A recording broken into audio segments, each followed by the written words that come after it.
I demolished your family home. I was speechless, stunned by these sudden words from my husband. Recently, after my father passed away, I inherited the family home and land. My husband had always talked about demolishing my family home to build a duplex, and it seems he finally took drastic measures. I reprimanded him through tears for destroying the home filled with family memories, but he just sneered at me in mockery. It was tough to do the demolition myself, but I managed to clear the land. My name is Mary. I am currently 27 years old, living with my husband Tom, who is 3 years older than me. We don't have children yet. Before marriage, I lived with my father at our family home, working hard every day. My mother passed away when I was in high school, so since then, it's just been my father and me, supporting each other. I planned to work right after high school and did so, joining a local company. I'm still employed there, even after getting married. I've always enjoyed my work environment and found daily motivation in my job.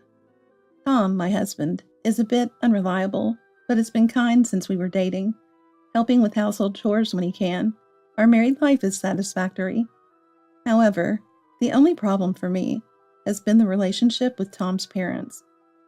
Initially, I wanted to get along with my future in-laws, but they seemed to dislike me, always cold, and our relationship only grew more distant. Gradually, I became tired of interacting with them and now try to avoid any trouble. Luckily, we don't live with or often see Tom's parents. If we were under the same roof, I might have collapsed from the stress by now. Having my father in the same city was a comfort. While the relationship with my in-laws was a concern, I thought we could continue our peaceful married life without major conflicts. But then, my father recently passed away from a sudden heart attack. The shock of losing my beloved father was immense. After the funeral, I spent days crying alone in my childhood home. Considering my job and life with Tom, I couldn't mourn forever and have only just started to recover. With my father's death, I inherited the now uninhabited family home and land. With my mother gone and no siblings, my father's estate naturally came to me. Tom and I began discussing what to do with my family home more frequently after I completed the inheritance process. My father had said, "Mary, after I'm gone, you can do whatever you want with the house and land." Meaning the decision on what to do with the now vacant home was up to me. The house, filled with many memories, is precious to me. I don't want to sell the land or demolish the house, at least not for now. Despite the property taxes, I'd like to occasionally clean the house and immerse myself in the memories of my parents. That's why I want to maintain the status quo for a while. But Tom had a different opinion. When I inherited the assets, he was as excited as if they were his own. "It's a waste to leave it as is. We've got good land now. Let's make immediate use of it." Tom was eager to utilize the land where my family home stood, and our opinions were sharply divided. Indeed, the location was good, with a decent distance from the station and nearby amenities like a large supermarket. However, the house, built before I was born, is old and needs many repairs. I thought about renovating it for our future children, but I just couldn't accept Tom's approach. He talked about my family home as if it were his own, pushing the issue forcefully.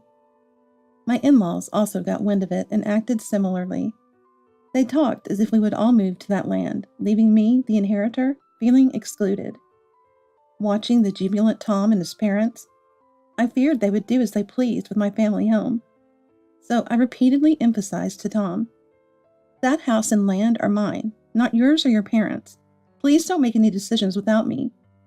However, Tom responded to my words. "I get it, Mary. You worry too much." He dismissed my concerns lightly, never taking them seriously. I thought he was a gentle, albeit unreliable person. But ever since I inherited my father's estate, he changed, barely listening to me during discussions. This led to my growing suspicion of Tom.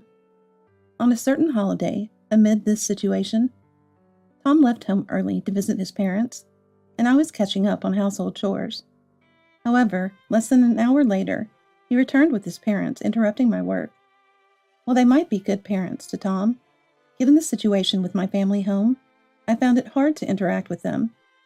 "Ben, Susan, what brings you here today?" I was taken aback by their unannounced visit, having not heard anything from Tom about it. We wanted to finally decide what to do with Mary's family home, so I asked Dad and Mom to come. Tom replied with a beaming smile. My bad feeling about this was proving true, sinking my heart. But I've said multiple times that I want to maintain the status quo. I stated firmly, to which Tom quickly retorted, That's such a waste. I've said it before, too. So I'm thinking of demolishing your family home and building a new house on that land. We could live there with Dad and Mom. What? His absurd suggestion left me dumbfounded, but I quickly countered. What are you talking about? That's out of the question. Didn't I tell you not to decide anything on your own? My desperate opposition only earned me disapproving looks from his parents. Eventually, Ben sighed wearily and spoke. Leaving such good land unused is a waste. It's high time you take Tom's word seriously. A wife should obey her husband. Unable to say that, Tom never took my word seriously. I remained silent. His parents obviously sided with their son. Moreover, Ben, with his rigid mindset, believed a wife should naturally obey her husband. If I were to oppose Tom in front of Ben, what a way to speak for a daughter-in-law, he would likely scold. Right, Mary. We're getting older and might need care any time. It's obviously better to live together in a duplex. Considering the future, we'd feel secure with you and Tom. Susan chimed in next with her gentle tone. Despite her words, I suspected Susan just wanted to live with us to avoid housework. When Ben wasn't around, her attitude towards me changed drastically, becoming more spiteful. Whenever I visited their home and was alone with Susan, she'd meddle unnecessarily, asking about grandchildren or pushing house chores onto me, citing her age. If I resisted, "Aren't you supposed to respect your elders? How were you raised to not even understand that?" she'd persistently complain. I couldn't bear the thought of living with my in-laws, who always treated me with disdain. That house is filled with memories of my parents and me. I have no intention of demolishing it. Please leave it be for now. I stood firm on my stance. However, Tom and his parents seemed unwilling to give up. Stubborn daughter-in-law, considering the future. It's obvious we should build a duplex and live together. Your parents are gone, so you should devote yourself to us now. Susan's dismissive reference to my parents nearly made me grimace, but I managed to maintain composure.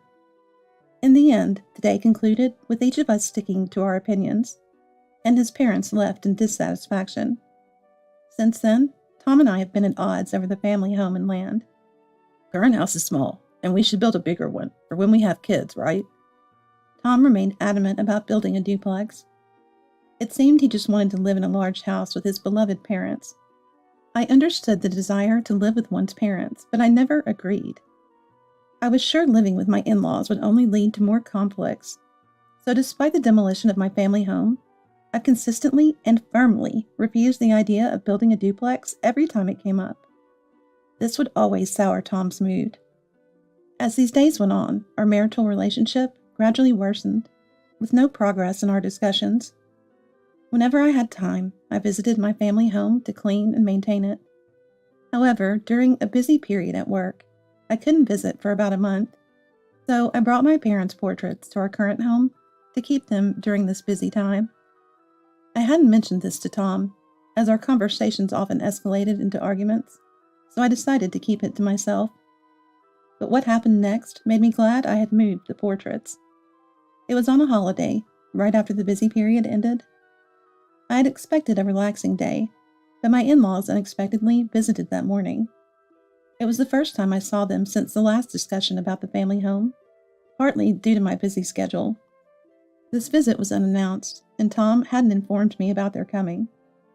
They both seemed unusually cheerful, laughing with Tom as they looked at me. "Today we have something important to discuss with you, Mary," Susan said with a broad smile. I had a feeling this would not be good news. "What is it you want to discuss?" As I asked, Tom stepped forward and said, "Your family home. I've demolished it." I was speechless, initially thinking it was a cruel joke. But seeing Tom and my in-laws smiling triumphantly, I realized it was true. "How could you do something like that without permission?" My attempt to confront Tom was met with him smugly laughing at me. Unbelievably, Tom had demolished my family home without my consent, the rightful owner.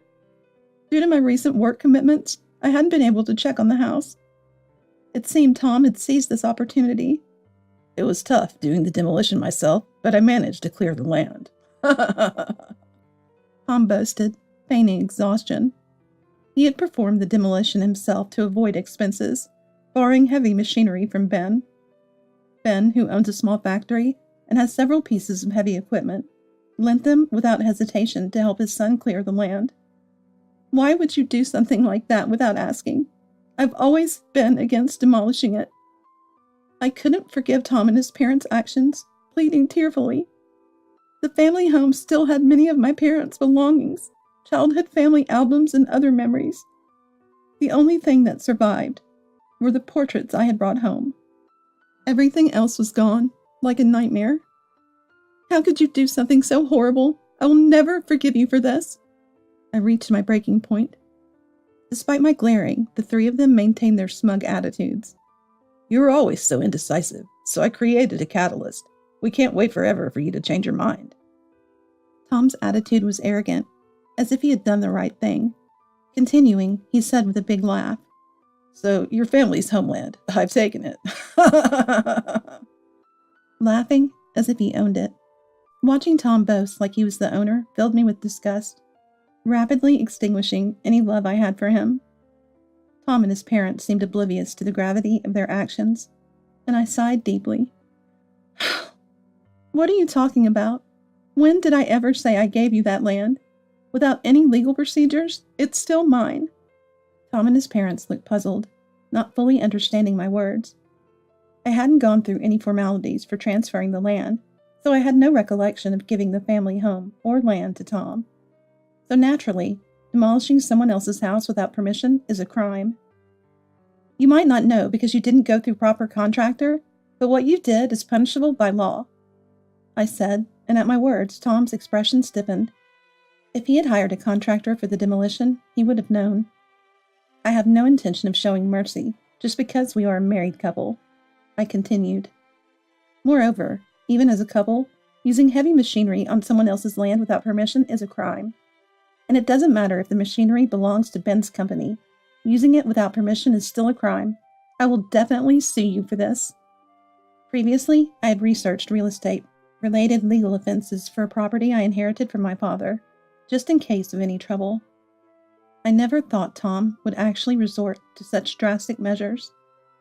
When I mentioned the heavy machinery, Ben, who had been looking relaxed until then, shouted angrily, Wait a minute, you two are married, so your land is practically Tom's as well, right?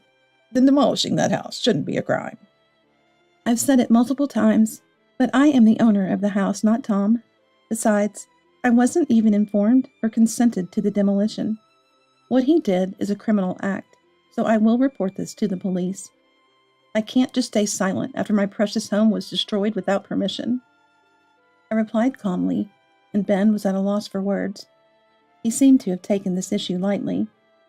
Even though he lent the company's machinery for the demolition of the house, he apparently never thought that I, his wife, would sue Tom. He probably thought that once the land was cleared, any excuse would do. Suing Tom? You're his wife, aren't you? You can't seriously be thinking of doing something so awful, right? As Ben fell silent, Susan shouted in panic. The awful ones are you, who demolished someone's house without permission. Being a wife or a married couple doesn't excuse this. After responding, I operated my mobile phone and showed Tom the screen I had searched. On the mobile phone screen was an explanation of the crime Tom had committed. What you did falls under the crime of property destruction. You're looking at a prison sentence without a fine. Prison? Ben cried out in distress, and Susan let out a short scream. Wait, rethink the report. We're a couple, aren't we?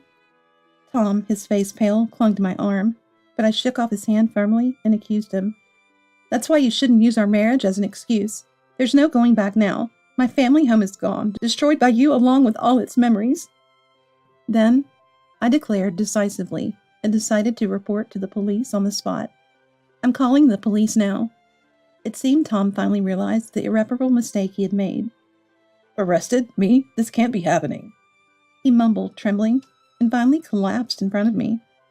Afterward, Tom was arrested, and I left the house we lived in as a couple and rented an apartment near where my family home used to be. I had already been considering divorce, but Tom refused, so the negotiations through lawyers were dragging on. Therefore, I was also considering a court-mediated divorce. Meanwhile, I had hired a lawyer and a detective agency to gather information about Tom. What came to light was that Tom had been visiting nightclubs frequently for several years and had a secret debt. It seemed he had his eye on my inheritance from my father, thinking he could pay off his entire debt once a substantial amount of money came into my hands. I was speechless and appalled when I found out the truth. Tom had even discussed his debts with his parents, and unbelievably, they had become his guarantors. I could picture his parents agreeing immediately to help their dear son. With Tom arrested, the repayment of his debt was stalled, and his parents were now cleaning up his mess. Then one day, out of the blue, I received a call from Susan. "Mary, help me!" Her voice was desperate, as she immediately clung to me for help. It turned out she was struggling financially and was being pressed to repay the debt Tom had left behind. "Mary, you have the inheritance left by your father, right? Please share some of that money with us." Susan had the audacity to ask me for such a thing. I had no intention of taking her request seriously. "I can't help you. You need to figure it out on your own," I replied bluntly and hung up the phone. Expecting another call soon, I decided to block my in-laws' phone number then and there. They don't know the address of the apartment I'm living in now, so they shouldn't be able to come knocking on my door. I never want to be involved with my in-laws or Tom ever again. Susan's call only strengthened my desire to quickly sever ties with Tom, leading me to decide on filing for a court-mediated divorce. After a while, the mediation was successful and we were divorced. Later, I heard that my in-laws had to sell their house and Ben's factory to pay off their debts. Now they're living modestly in a small apartment in the countryside. A few years later, after serving his sentence, Tom was released from prison, but his criminal record made it difficult for him to find a job again. He apparently got arrested again for committing minor crimes like shoplifting, but I felt nothing but disdain and no sympathy at all. After divorcing Tom, I started earning a stable income by renting out the land he had cleared. With the inheritance my father left me, I won't have any trouble living on my own, but I plan to continue working for a long time. Being free from Tom and his parents, I can now work more lively and without worries. As for remarrying, I haven't thought about it yet, so for the time being, I'm planning to enjoy my carefree single life while focusing on my work.